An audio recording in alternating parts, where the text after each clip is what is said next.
Dear student, again we are back to online class to present a video class before my students and viewers. So আজকে আমাদের আলোচ্য বিষয় হচ্ছে infinitive নিয়ে। Infinitive আগে আলোচনা করা হচ্ছে আসলে একটা নন ফাইনাইট ভার্ব। তো আমরা যেটা বলবো ইনফিনিটিভের আসলে অনেক কাজ একটা সেন্টেন্সই। ইনফিনিটিভ মডিফায়ার হিসেবে কাজ করে, রাইট ফর্ম ভার্ব হিসেবে কাজ করে, ট্রান্সফরমেশনও তো এটা অনেক বেশি দরকার। সো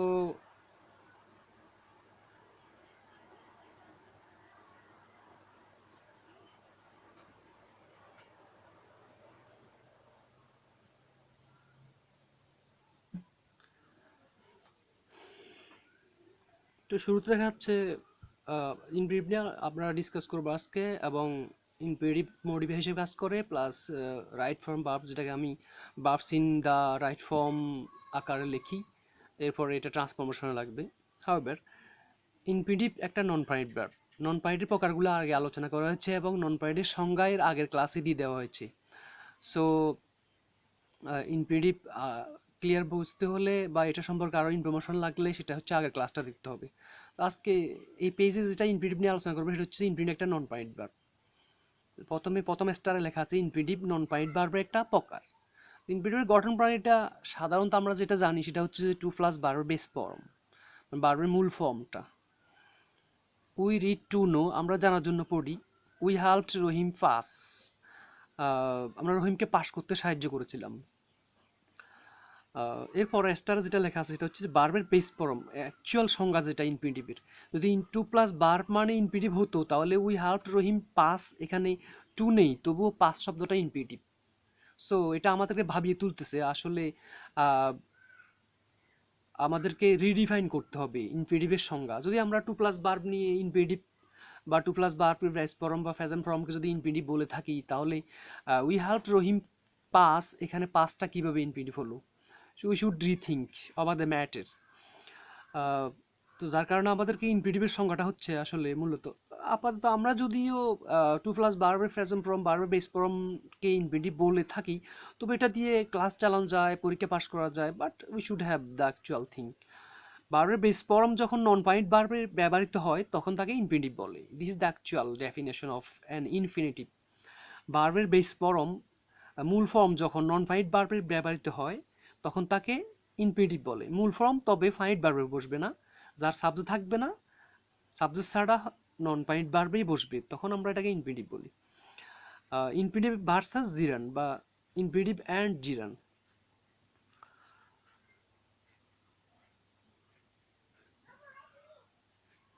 এখানে দুটো উদাহরণ দেখা যাচ্ছে, সেটা হচ্ছে I like to travel, I like travelling. To travel, travelling দুইটাই correct. Both sentences or both the phrases to travel and traveling, both the management are correct. I like to travel, আইটা subject, লাইকটা হচ্ছে verb, I like আমি পছন্দ করি, কি পছন্দ করি? টু ট্রাভেল, ভ্রমণ করতে। তো ভার্বকে যখন আমরা কিভাবে আগে প্রশ্ন করি উত্তরটা কিন্তু অবজেক্ট হয়। অবজেক্ট হয় মানে অবজেক্টের জায়গাটা হচ্ছে নাউনের জায়গা। শুধু টু ট্রাভেল ইনফিনিটিভটা একটা নাউনের জায়গায় বসছি, তাহলে ইনফিনিটিভ নাউনের জায়গায় বসতে পারে। এরপর আই লাইক ট্রাভেলিং, আমি ভ্রমণ পছন্দ করি। এখানে কিন্তু আই লাইক আমি পছন্দ করি, কি পছন্দ করি? ট্রাভেলিং, ভ্রমণ। এভাবে দেখ, এটা আমাদেরকে মনে রাখতে হবে যে নাউনের জায়গায় ইনফিনিটিভ বসতে পারে, ইনফিনিটিভ আবার ইনফিনিটিভ না বসে জিরানটাও বসতে পারে। সো বোথ আর কারেক্ট। সো এখানে যদি আমরা কেউ বলি যে একটা বারো ফোরা একটা বার এমজি হয়, বা একটা বারো ফোরা, এইটা হলো রং হবে। নাউনের জায়গাতে ইনফিনিটিভ হয়, জিরান্ড হয়। জিরান্ড নিয়ে গত ক্লাসে আলোচনা করা হচ্ছে, জিরান্ড হচ্ছে নাউনের জায়গাতে আইনজি বসা। সো আবার আমরা লাস্ট দুইটা লাইন নিয়ে একটু কথা বলবো, সেটা হচ্ছে যে আই লাইক আমি পছন্দ করি, কি পছন্দ করি? টু ট্রাভেল, ভ্রমণ। ভার্বকে যখন কি ভাগে প্রশ্ন করা হয়, যদি কোনো ভার্বকে কি ভাগে প্রশ্ন করে উত্তর আসে সেটাকে আমরা অবজেক্ট বলি। সো আই লাইক আমি পছন্দ করি, কি পছন্দ করি? টু ট্রাভেল, ভ্রমণ করা। তো কি এর উত্তর আসছে, সুতরাং এটা নাউনের জায়গা, অবজেক্টের জায়গা। আসলে টু ট্রাভেলটা নাউনের কাজ করতেছে, এখানে ইনফিনিটিভ নাউনের কাজ করতেছে। তো ওই যেখানে ইনফিনিটিভ নাউনের কাজ করে ওই ইনফিনিটিভকে রিপ্লেস করে জিরান লেখা যায়। যেখানে ইনফিনিটিভ নাউনের কাজ করে ওই ইনফিনিটিভকে রিপ্লেস করে স্থানান্তর করে জিরান আকারও লেখা যায়। সো তখন এটাকে জিরান্ডিয়াল ইনফিনিটিভ বলে। নাউনের জায়গাতে ইনফিনিটিভকে বাদ দিয়ে যখন আমরা জিরান আকারে লিখি তখন ওই জিরানকে জিরান্ডিয়াল ইনফিনিটিভ বলে। এই পেজে যেটা আমরা আরও ক্লিয়ার করবো সেটা হচ্ছে যে এই পেজে আমরা প্রথম পেজে ইনফিনিটিভ নিয়ে আলোচনা করতেছি। ইনফিনিটিভ আসলে একটা নন point verb.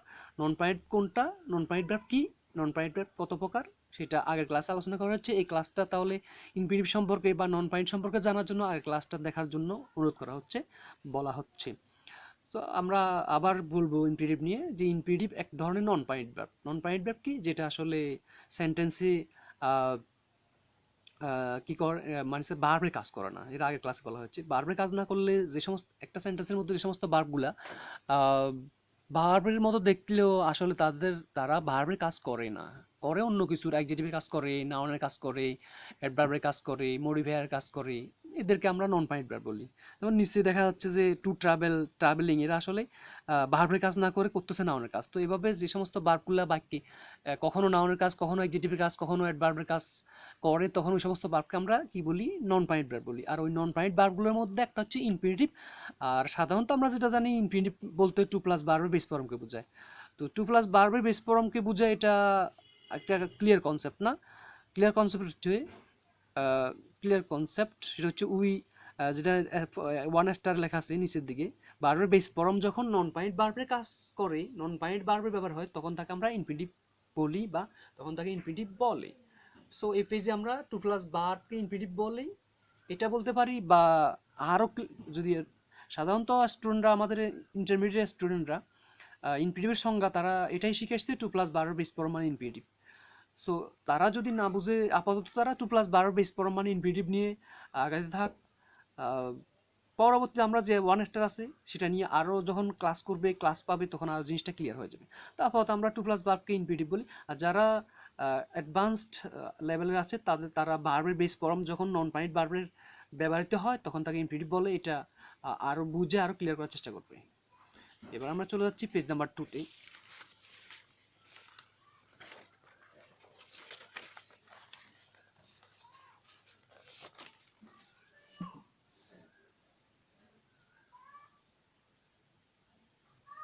So the functions of infinitive, ইনফিনিটিভের কাজগুলো আমরা বর্ণনা করা শুরু করে দিলাম। উই রিড টু নো, আমরা জানার জন্য পড়ি। বা এই বাক্যে রিড তো পড়া, পড়া দিয়ে একটা কাজ বোঝায় জন্য আসলে এটা একটা অ্যাকশন বার। বারবার ফকারগুলোতে এগুলো আলোচনা করা হবে। বাক্যে অ্যাকশন বার্বের উদ্দেশ্য প্রকাশ করা হয়েছে। উই রিড আমরা পড়ি, কেন পড়ি, টু নো জানার জন্য। টু নোটা হচ্ছে কি, পড়ার উদ্দেশ্য। এভাবে একটা ইনফিনিটিভ যখন আগের বার্বের উদ্দেশ্য প্রকাশ করে, তাহলে এটাকে আমরা কি বলি, অ্যাডভার্ব বলি। এবং এটা হচ্ছে এক ধরনের অ্যাডভার্ব বা পারপাস। পারপাস শব্দ অর্থ উদ্দেশ্য। পারপাসের মধ্যে যদি আমরা, পারপাস একটাই শব্দ, কিন্তু আমরা পোস্ট শব্দটা অর্থ কি, সৃষ্টি করা। আরেকটা নতুন শব্দ শিখে গেল, পিওএসই, পুজ অর্থ সৃষ্টি করা। So we read to know, আমরা জানার জন্য পড়ি। এখানে আমরা রিড তো পড়া, তো কেন পড়ি, জানার জন্য। তো এখানে টু নো কাজ হচ্ছে পড়ার উদ্দেশ্য প্রকাশ করা। এভাবে ইনফিনিটিভের একদম প্রথম কাজ, যেটা ইম্পর্টেন্ট জিনিস, সেটা হচ্ছে যে ইনফিনিটিভের কাজ হচ্ছে আগের ভার্বের উদ্দেশ্য প্রকাশ করা, ফাইনাইট ভার্বের উদ্দেশ্য প্রকাশ করা। তখন এটাকে আমরা কি বলি, অ্যাডভার্ব বলি, অ্যাডভার্ব বা পারপাস বলি।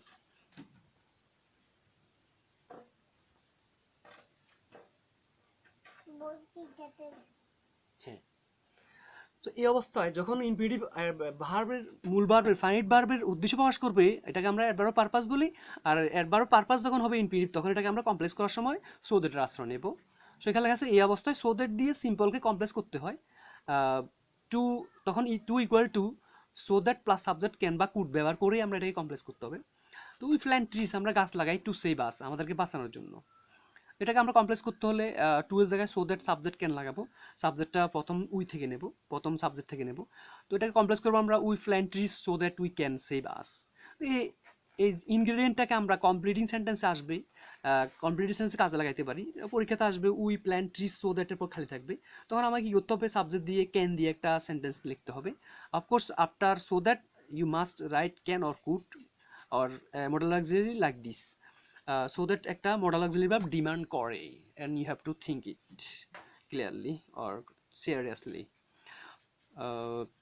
সো এই পেজে আমরা এর আগের পেজে ইনফিনিটিভ কি সেটা নিয়ে আলোচনা করছি। এই পেজে ইনফিনিটিভের কাজগুলো শুরু হয়ে গেছে, দ্য ফাংশনস অফ ইনফিনিটিভ, ইনফিনিটিভের কাজ। তো প্রথমেই বলা হচ্ছে যে উই রিড টু নো, আমরা জানার জন্য পড়ি, কেন পড়ি, জানার জন্য। এই পড়া, রিড পড়া, কেন পড়ি? জানার জন্য, টু নো, জানার জন্য এটা পড়ি কেন সেটার উত্তর দিচ্ছে বা পড়ার উদ্দেশ্য প্রকাশ করতেছে। সো টু নোটা হচ্ছে যে এক ধরনের অ্যাডভার্ব বা অ্যাডভার্ব অফ পারপাস। ইনফিনিটিভ যখন আগের ভার্বের উদ্দেশ্য প্রকাশ করে এটাও অ্যাডভার্ব হয়ে যায় এবং এটা অ্যাডভার্ব পারপাস হয়। ওটাকে কমপ্লেক্স করতে হলে আমাদের কিসের আশ্রয় নিতে হয়?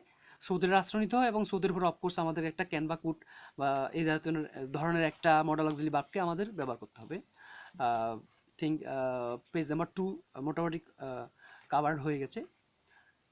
এই পেজে যেটা আলোচনা করছি সেটা হচ্ছে যে ইনফিনিটিভ যখন আগের ভার্বের ফাইনাইট ভার্বের উদ্দেশ্য প্রকাশ করে তখন এটাকে আমরা ইনফিনিটিভটাকে বা ইনফিনিটিভ ফ্রেজটাকে অ্যাডভার্ব অফ পারপাস বলি। অ্যাডভার্ব অফ পারপাসকে কমপ্লেক্স করতে হলে আমাদেরকে সৌদের আশ্রয় নিতে হয়। Now we are going to marks page number 3.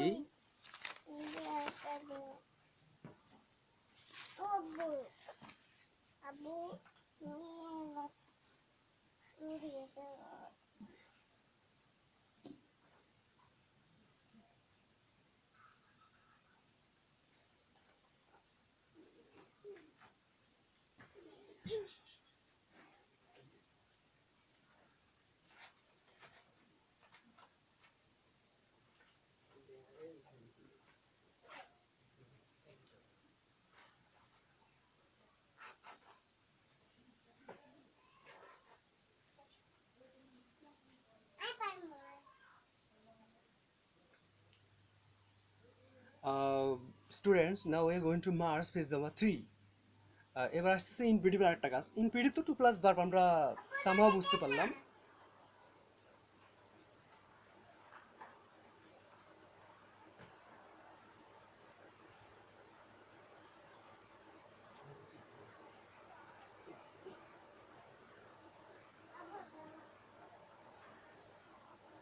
Infinitive to plus verb, infinitive পরে যখন কোনো নাউন বা আরও অন্যান্য ওয়ার্ড থাকে সবগুলো মিলে এটাকে ইনফিনিটিভ ফ্রেজ বলি, যেটা আমরা পরবর্তীতে ডিসকাস করবো, আরও ক্লিয়ার করে দেবো। এখানে পেজ নাম্বার 3তে আমরা যেটা দেখতে পাচ্ছি, ইনফিনিটিভ বা ইনফিনিটিভ ফ্রেজ যদি নাউনের পরে বসে নাউন সম্পর্কে কিছু বলে তাহলে ইনফিনিটিভকে অ্যাডজেক্টিভ ফ্রেজ হবে। তখন ইনফিনিটিভকে অ্যাডজেক্টিভ ফ্রেজ বলে। ইনফিনিটিভ বা ইনফিনিটিভ ফ্রেজকে অ্যাডজেক্টিভ ফ্রেজ বলে। I have a garden to produce flower. I have a garden, আমার একটা বাগান আছে। বাগানটার কী কাজ? বাগানটাতে কী করবো? টু প্রডিউস ফ্লাওয়ার, ফুল উৎপাদনের জন্য। ফুল উৎপাদনের জন্যই বাগানটা। তো টু প্রডিউস ফ্লাওয়ার, ফুল উৎপাদন করা। ফুল উৎপাদনের জন্য, এই জিনিসটা কিন্তু গার্ডেন সম্পর্কে বলা হচ্ছে। গার্ডেনের ইউটিলিটি প্রকাশ করতেছে, গার্ডেনের কী জন্য সেটা প্রকাশ করতেছে। এই জন্য এটাকে আমরা কি বলি? যেহেতু নাউন সম্পর্কে বলতেছে তখন এই জন্য এটা অ্যাডজেক্টিভ ফ্রেজ। আবার অ্যাডজেক্টিভ ফ্রেজ আরও 6-7 রকম আছে, তার মধ্যে এটা একটা। আমরা যখন পরবর্তীতে আবার অ্যাডজেক্টিভ ফ্রেজ পড়বো তখন কিন্তু আবার এই জাতীয় কথাগুলো আবার ওখানে আসবে। So they are interlocking. In interlocking system, you have no chance to make them isolated. You have to read them in a concerted way. However, যখন দেখা যাচ্ছে ইনফিনিটিভ আগের কোনো নাউন সম্পর্কে বলতেছে তখন এটাকে আমরা অ্যাডজেক্টিভ ফ্রেজ বলি। অ্যাডজেক্টিভ ফ্রেজকে কমপ্লেক্স করতে হলে আবার আমাদেরকে সো দ্যাটের আশ্রয় নিতে হবে। I have a garden to produce flower. এটা কমপ্লেক্স করতে হলে I have a garden so that I can produce flower. So that তো ব্যবহার করবো টু এর জন্য। সো দ্যাটের পর আমরা সাবজেক্ট দেবো, আগের থেকে নেবো সাবজেক্টটা, এবং সো দ্যাটের পরে আগে বলা হচ্ছে সো দ্যাট একটা ক্যান বা কুড বা কোনো একটা মডেল অক্সিলারি ভার্ব ডিমান্ড করে। জন্য প্রথম অংশ যেহেতু প্রেজেন্ট ফর্ম হ্যাভ ভার্বটা আছে, পরে ক্যান ব্যবহার করা হয়েছে। যদি প্রথম অংশে পাস্ট ফর্ম থাকতো তাহলে কুড ব্যবহার করতাম। এবার রাইট ফর্ম ভার্বের কীভাবে কাজে লাগবে দেখি। লাস্ট একটা সেন্টেন্স, ডিউরিং দ্য কনফারেন্স, মানে স্যার সম্মেলনটা চলার সময়, দ্য ল এনফোর্সিং এজেন্সি, আইন প্রয়োগকারী সংস্থাগুলো, ওয়ার alert.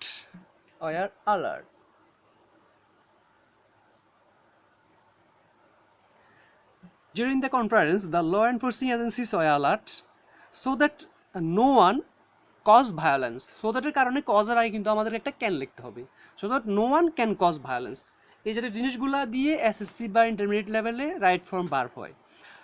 পুরোটা প্রত্যেকটা জিনিস একটার সাথে একটা ইন্টারলকিং, কানেক্টেড। তো এখানে বিচ্ছিন্ন করার সুযোগ কম। তো আমরা আবার প্রথম পেজে শুরু দিয়ে চলে আসি, সেটা হচ্ছে ইনফিনিটিভ বলতে আমরা তো জানি টু প্লাস ভার্ব। ইনফিনিটিভ ফরে যদি আরও যেমন টু প্রডিউস ফ্লাওয়ার, এখানে ফ্লাওয়ার শব্দটা ইনফিনিটিভের অবজেক্ট, এরপরে অ্যাডভার্ব থাকতে পারতো। পুরোটা মিলে ইনফিনিটিভ ফরে অবজেক্ট, ইনফিনিটিভের অবজেক্ট, ইনফিনিটিভের পরে ইনফিনিটিভের অবজেক্ট এবং আরও অন্যান্য অ্যাডভার্ব সহ নিয়ে ইনফিনিটিভ ফ্রেজ বলা হয়। আই হ্যাভ এ গার্ডেন, আমার কাছে একটা বাগান আছে। কেন বাগানটা? টু প্রডিউস ফ্লাওয়ার, ফুল উৎপাদনের জন্য। টু প্রডিউস ফ্লাওয়ার এই ফ্রেজটা বা ইনফিনিটিভ ফ্রেজটার কাজ হচ্ছে বাগানটার উপকারিতা বা উপযোগিতা বর্ণনা করা। কেন বাগানটা কী জন্য এটা বর্ণনা করা। সুতরাং টু প্রডিউস ফ্লাওয়ার কথাটা গার্ডেন সম্পর্কে ব্যবহার করা হয়েছে, গার্ডেনের ইউটিলিটি প্রকাশ করতেছে। যার কারণে ইনফিনিটিভ ফ্রেজ যখন কোনো নাউনের পরে বসে তখন এটাকে আমরা কি বলি? অ্যাডজেক্টিভ ফ্রেজ বলি। আবার যখন একটা লাইনের মধ্যে অ্যাডজেক্টিভ ফ্রেজ থাকে, ইনফিনিটিভ অ্যাডজেক্টিভ ফ্রেজ আকারে বসে, তখন এটাকে আমরা কমপ্লেক্স করার সময় সো দ্যাট ব্যবহার করি। আর সো দ্যাটের পরে একটা ক্যান দিয়ে রাইট ফর্ম ভার্ব করতে হয়, এটা আমরা বুঝছি। এরপর আমরা পেজ নাম্বার 4 চলে যাব।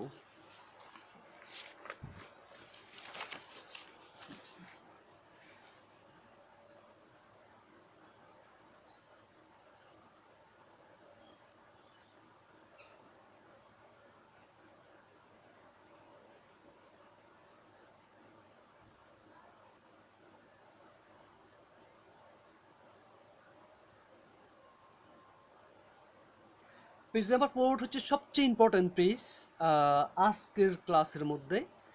কি দেখা যাচ্ছে সেটা হচ্ছে যে ইনফিনিটিভ বা ইনফিনিটিভ ফ্রেজ যদি অ্যাডজেক্টিভ সম্পর্কে কিছু বলে, তাহলে ইনফিনিটিভটা বা ইনফিনিটিভ ফ্রেজটা হবে মডিফাইং ফ্রেজ, আগের অ্যাডজেক্টিভকে মডিফাই করতেছে। তো দাউদ কাটার বিকেম অ্যাফ্রেড, কাটুরে ভয় পেয়ে গেল টু সি এ টাইগার, একটা বাঘ দেখে। অ্যাফ্রেড বিত, কেন বিত সে? টু সি এ টাইগার, বাঘ দেখে। তার বিত হওয়ার কারণটা বর্ণনা করতেছে ইনফিনিটিভ ফ্রেজ দিয়ে। সো এটা অ্যাডজেক্টিভের কথা বলতেছে মডিফাইং ফ্রেজ, যেটাকে আরও ক্লিয়ার করলে ক্লারিফাইং ফ্রেজ বলে। ক্লারিফাই ফ্লেবস, কারণ আমরা যে মডিফায়ার পড়ার সময় ইন্টেন্সিফায়ার, টোন ডাউন আর ক্লারিফায়ার করছিলাম, এগুলো কিন্তু মডিফায়ারের প্রকার। সো মডিফাইং ফ্রেজ বললে চলবে, যেহেতু অ্যাডজেক্টিভকে মডিফাই করতেছে। দ্য চাইল্ড ওয়াজ প্লিজড, শিশুটা খুশি হয়েছিল, আনন্দিত হয়েছিল, টু হ্যাভ ইস মাদার, মাকে পেয়ে। তো এখানে প্লিজড কেন হয়েছিল সে? টু হ্যাভ ইস মাদার, মাকে পেয়ে। তো এইভাবে ইনফিনিটিভ ফ্রেজ আগের অ্যাডজেক্টিভ সম্পর্কে কিছু বললো, এটাকে আমরা মডিফাইং ফ্রেজ বলি। এই অবস্থায় ইনফিনিটিভ বা ইনফিনিটিভ যুক্ত সিম্পলকে কমপ্লেক্স করতে হলে হয়েনের সহায়তা নিতে হবে। This is the most important things that are not discussed normally. So আমরা একটা কমপ্লেক্স করে ফেলবো, দাউদ কাটার বিকেম অ্যাফ্রেড, হয়েন ব্যবহার করবো টু এর জায়গায়। এর পূর্ববর্তী ইনফিনিটিভগুলোতে কিন্তু টু এর জায়গায় সো দ্যাট ব্যবহার করা হয়েছিল। এটা কিন্তু আমাদেরকে ভালো করে নোটিস করতে হবে জিনিসটা। Of course you should notice so carefully so that these types of right from verbs or transformation is clear to you. তো উপরে যে the wood cutter became afraid to see a tiger, এটাকে আমরা কমপ্লেক্স কীভাবে করতেছি? The wood cutter became afraid when he saw a tiger. Wood cutter জন্য he subject ব্যবহার করা হচ্ছে, আর প্রথমে বিকেমটা যেহেতু বিকামের ফার্স্ট ফর্ম, এই জন্য সি এর ফার্স্ট ফর্ম কী ব্যবহার করা হচ্ছে? স ব্যবহার করা হচ্ছে। সো এই পেজ নিয়ে আরও কথা বলবো, এবং এটাই সবচেয়ে ইম্পর্টেন্ট পেজ মানে কঠিন কাজের মধ্যে, বা যেটা সচরাচর তোমরা পেয়ে থাকো না, বাট এখানে এটা বিভিন্ন চেহারা বিভিন্ন পরীক্ষাতে আসবে। যেমন টু সি এর টাইগারটা জিনিসটা বিসিএস জাতীয় পরীক্ষাগুলোতে আসে, ব্যাংক র্যাঙ্কে। আর ইন্টারমিডিয়েট লেভেলে বা এসএসসি লেভেলে এটা টু সি টাইগার পুরো জায়গাটা খালি থাকবে, এখানে একটা মডিফাইং ফ্রেজ লেখা থাকবে, মডিফায়ার মধ্যে সেকেন্ড পার্টি। আর ট্রান্সফরমেশনের মধ্যে এরকম একটা যখন দেখা যাচ্ছে যে ইনফিনিটিভ বা ইনফিনিটিভ ফ্রেজটা অ্যাডজেক্টিভকে মডিফাই করতেছে বা মডিফায়ার আকারে ইনফিনিটিভ ফ্রেজ বসছে, তখন কিন্তু ওটাকে কমপ্লেক্স করতে হলে আমাদেরকে হয় না আশ্রয় নিতে হবে। কিন্তু আগের ফ্রেজগুলো দেখা গেছে ইনফিনিটিভ যখন নাউনের কথা বলে, ইনফিনিটিভ যখন বার্বের কথা বলে, তখন ওদেরকে আমরা সোদের দিয়ে কমপ্লেক্স করছি। এটা কিন্তু নোটিসেবল ব্যাপার। সো আবার বলে দিচ্ছি, সেটা হচ্ছে ইনফিনিটিভ বা ইনফিনিটিভ ফ্রেজ যদি অ্যাডজেক্টিভ সম্পর্কে কিছু বলে, তাহলে ইনফিনিটিভ ফ্রেজ যদি অ্যাডজেক্টিভ সম্পর্কে কিছু বলে, তাহলে ইনফিনিটিভ বা ইনফিনিটিভ ফ্রেজটা হবে মডিফাইং ফ্রেজ। যেমন দাউদ কাটার বিকেম অ্যাফ্রেড, কাঠুরে ভয় পেয়ে গেল। কেন ভয় পেয়েছে সে? টু সি এ টাইগার, বাঘ দেখেই। কাঠুরে বাঘ দেখে ভীত হয়ে গেল, কাঠুরে একটা বাঘ দেখে ভীত হয়ে গেল।